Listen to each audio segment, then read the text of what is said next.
Operation सिंदूर के बाद में कश्मीर में क्या हो रहा है? लश्कर तैयबा, जैश ए मोहम्मद क्या प्लानिंग कर रहे हैं? आईएसआई ने अपनी रणनीति किस तरीके से बदली है? Islamic state of Khorasan province की एंट्री क्या कश्मीर में होने वाली है? और क्या कश्मीर में जल्द ही फिदाइन अटैक होने वाला है? सब जानेंगे, सब समझेंगे आज की इस वीडियो में। नमस्ते, मेरा नाम है विनय सुल्तान और आप लोग देख रहे हैं न्यूज़ पिंच। ऑपरेशन सिंदूर के बाद आईएसआई को यह समझ में आ गया कि उसे कश्मीर में प्रॉक्सी वॉर में अपनी प्लॉजिबल डिनाइबिलिटी को और ज़्यादा पुख्ता करने की ज़रूरत है। ये वो सिरा है जिसको पकड़ते हुए हम आगे के सारे डेवलपमेंट्स को समझेंगे। ऑपरेशन सिंदूर से कुछ समय पहले ही आईएसआई ने कश्मीर के प्रॉक्सी नेटवर्क के कमांड एंड कंट्रोल सेंटर को तुर्की में शिफ्ट करना शुरू कर दिया था, लेकिन ऑपरेशन सिंदूर के बाद ये प्रक्रिया और तेज़ हो गई। दिल्ली धमाकों में जो तुर्की कनेक्शन मिला था उसका पस मंज़र, उसका बैकग्राउंड यही है। दूसरा काम आईएसआई ने यह किया कि लश्कर और जैश के ट्रेनिंग कैंप को पीओके से हटाकर खैबर पख्तूनख्वा और बलूचिस्तान में शिफ्ट करने की तैयारी शुरू कर दी थी। हालांकि मुरीदके, जो कि लश्कर का हेडक्वार्टर है, और बहावलपुर, जो कि जैश ए मोहम्मद का हेडक्वार्टर है, दोनों जगहों पर ऑपरेशन सिंदूर के 1 महीने बाद ही रिकंस्ट्रक्शन का काम शुरू हो गया था। अब दोनों जगहें लगभग बन के तैयार खड़ी हैं।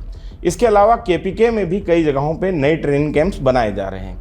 पिछले साल नवंबर में खबर आई कि लश्कर ने खैबर के लोअर डीर इलाके में मरकज़-ए-जिहाद-उल-अक़सा नाम से एक नया ट्रेनिंग कैंप शुरू कर दिया है।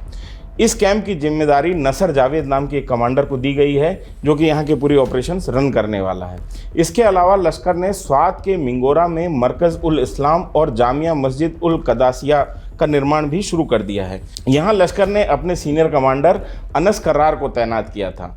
इस बीच लश्कर ने एक और ट्रेनिंग सेंटर मरकज़-उल-कुद्स रावलपिंडी में पहले से ही बना रही थी। वो ऑपरेशन सिंदूर के पहले से ही वो लगभग अब बन के तैयार है। पिछले साल दिसंबर में लश्कर ने पीओके में फिर से एक्टिव होना शुरू कर दिया था, फिर से उसकी गतिविधियां दिखाई देनी शुरू हो गई थी। रावलाकोट एक जगह है पीओके में, वहाँ पे खाई गला में लश्कर ने अपना ट्रेनिंग कैंप मरकज़-उल-अक़सा जो है वो बनाया।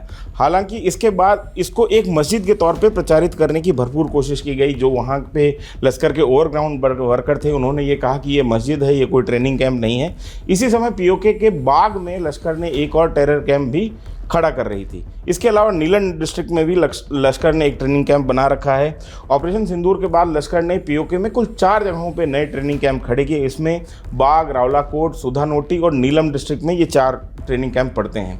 इसके अलावा लश्कर का एक कराची में ट्रेनिंग कैंप मरकज़-उल-बिन कासिम भी पहले से ज़्यादा एक्टिव हो गया। मुल्तान में भी एक नया ट्रेनिंग कैंप खोला जा रहा है। कुल मिला के कहा जाए तो लश्कर की ऑपरेशन सिंदूर के बाद में गतिविधियां बढ़ी हैं। लश्कर खुद को एक्सपेंड कर रही है, नए कंस्ट्रक्शन करवा रही है, नए ट्रेनिंग कैंप्स बना रही है और अपने आप को स्ट्रेटजिकली रीलोकेट भी कर रही है। दूसरी तरफ जैश की बात करें तो सबसे पहली बात है कि उनका बहावलपुर का मरकज़ फिर से चालू हो गया है। लश्कर का टॉप कमांडर सैफुल्लाह कसूरी खुद बहावलपुर का रहने वाला है। वो लश्कर और जैश के बीच में कड़ी की तरह काम कर रहा है।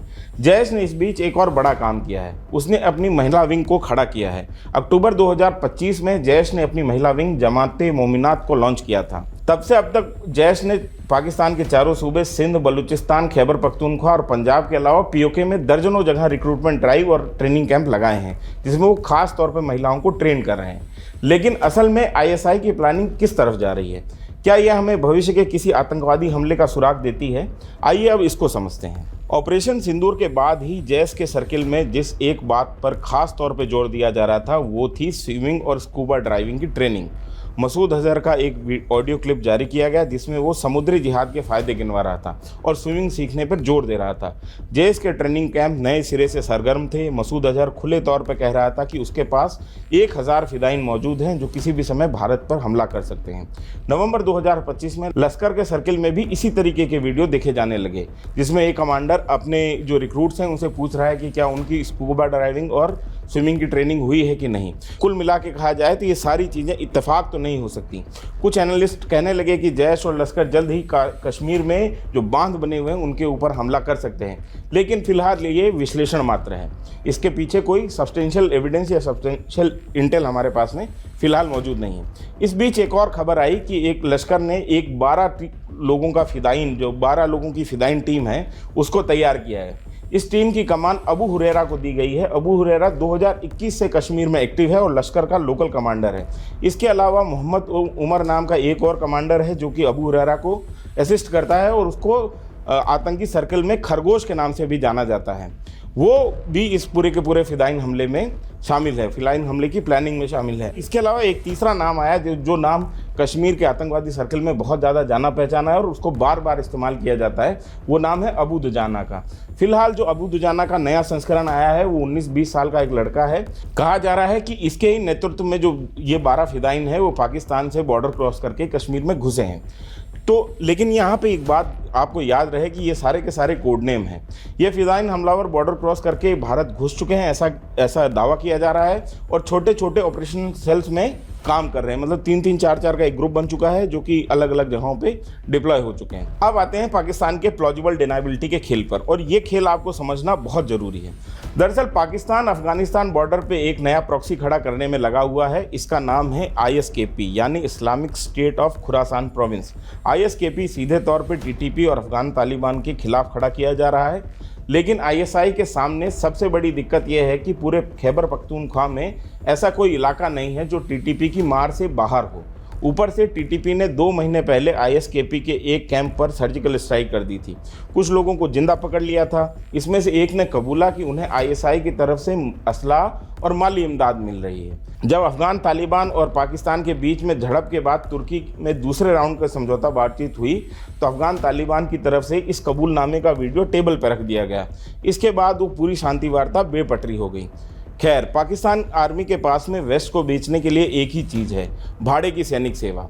तो एंटी टेरर ऑपरेशंस के नाम पर वो अमेरिका को अपने एयरबेस और मिलिट्री फैसिलिटीज़ को बेचना चाहता है। ये उसके सर्वाइवल प्लान का हिस्सा है। इसके लिए ज़रूरी है ISKP का जिंदा रहना। जब आतंकी संगठन ही जिंदा नहीं रहेगा तो एंटी टेरर ऑपरेशंस को बेचा कैसे जाएगा। दूसरी तरफ ये अफगानिस्तान तालिबान को काबू में रखने का भी हथियार है। साथ में ये पाकिस्तान का जो प्रॉक्सी नेटवर्क कश्मीर में काम कर रहा है उसको एक प्लॉजिबल डिनाबिलिटी की छतरी देता है। मतलब कि इससे अगर ISKP की एंट्री होती है तो पाकिस्तान साफ तौर पे ये कह सकता है क्योंकि ये अंतर्राष्ट्रीय आतंकी संगठन है, इसलिए हमारा इससे क्या लेना देना है। तो ये अभी स्थिति बनी हुई। तो ISKP हर मायने में ISI के लिए एक फ़ायदे का सौदा है। लेकिन दिक्कत यह है कि पाकिस्तान आर्मी ISKP के लिए ट्रेनिंग कैंप कहाँ शुरू करे। KPK या खैबर पख्तूनख्वा सही जगह है, लेकिन यहाँ TTP है।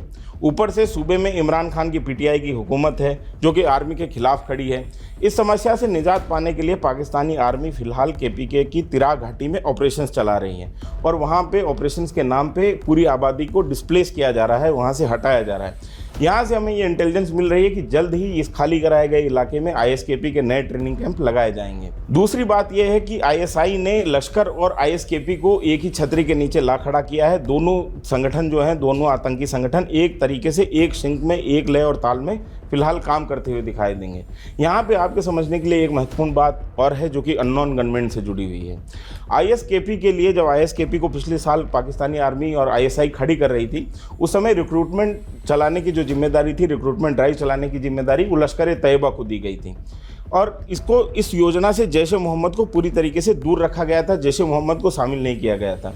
इसकी एक बड़ी वजह है, जैश ए मोहम्मद और TTP दोनों देवबंदी संगठन है जिनका वैचारिक झुकाव जो है वो देवबंदी इस्लाम की तरफ है और दोनों ब्रदर्स ही नाम रहे हैं। अफगान जिहाद के टाइम में दोनों संगठन एक दूसरे के साथ में कंधे से कंधा लगा के लड़े हैं, लेकिन लश्कर का वैचारिक झुकाव अहले हदीस विचारधारा की तरफ है, इसलिए वो इस पूरे के पूरे रिक्रूटमेंट ड्राइव के लिए मुफीद संगठन है। लश्कर का पॉलिटिकल एक फ्रंट है पाकिस्तान में जिसको पाकिस्तानी मरकज़ी मुस्लिम लीग कहा जाता है। इसके जो वर्कर्स हैं, जो पॉलिटिकल वर्कर्स हैं लश्कर से जुड़े हुए, वो ISKP के लिए रिक्रूटमेंट ड्राइव चला रहे थे। KPK में ख़ासतौर पे खैबर पख्तूनख्वा में पाकिस्तान मरकज़ी मुस्लिम लीग के जो कार्यकर्ता थे वो ISKP के लिए लड़के भर्ती कर रहे थे। जब TTP को ये पता चला कि लश्कर के कार्यकर्ता, लश्कर के जो आतंकी हैं वो ISKP के लिए लड़के भर्ती कर रहे हैं तो उन्होंने एक एक करके लश्कर के ओवरग्राउंड वर्कर्स को मारना शुरू किया और ये लश्कर के आतंकवादी जब मारे जा रहे थे तो इसमें नाम आ रहा था अननोन गनमैन का। तो अननोन गनमैन ने जितनी हत्याएँ पाकिस्तान में की हैं उसमें सारा क्रेडिट जो है वो हमारे पल्ले ही नहीं है, उसका कुछ क्रेडिट जो है वो TTP के खाते में जाता है और TTP और लश्कर के बीच में जो ये झड़प चल रही थी खैबर पख्तूनख्वा में, उसके खाते में जाता है। तो ये हमने मोटा मोटी आपको समझाने की कोशिश की कि ऑपरेशन सिंदूर के बाद में क्या परिस्थितियां बन रही हैं, पाकिस्तान में आतंकवादी संगठन किस तरीके से काम कर रहे हैं, अपने प्रॉक्सी नेटवर्क, आतंकी प्रॉक्सी नेटवर्क को लेकर आईएसआई किस तरीके से अपनी रणनीति चेंज कर रही है, और क्या जल्द ही भारत में एक फिदाइन हमला और देखा जाएगा, और आईएसआई किस तरीके से अपनी प्लॉजिबल डिनाइबिलिटी को पहले से मजबूत करके रख रही है और आईएसकेपी को किस तरीके से कश्मीर के थिएटर में घुसाने की कोशिश कर रही है। ये हमने आपको इस वीडियो के जरिए समझाने की कोशिश करी। आपको ये वीडियो कैसा लगा हमें ज़रूर बताएं, और आपके लिए वीडियो शूट किया था हमारे साथी सुधांशु ने। आपका न्यूज़ पिंच देखने के लिए शुक्रिया।